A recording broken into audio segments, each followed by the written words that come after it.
Baka sa mukha ni David Licauco ang gulat at tuwa sa kanyang paglabas sa bahay ni Kuya.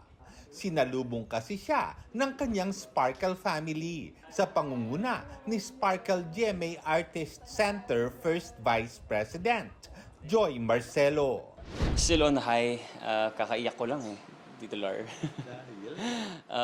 Yung goodbyes, of course, syempre naging close na rin sa mga housemates and naging close na rin sa environment. So, yeah, it was a hard goodbye to everybody, Tito Lar. Sa paglabas ni David sa outside world, may mga nakalinya na rin siyang trabahong pagkakaabalahan.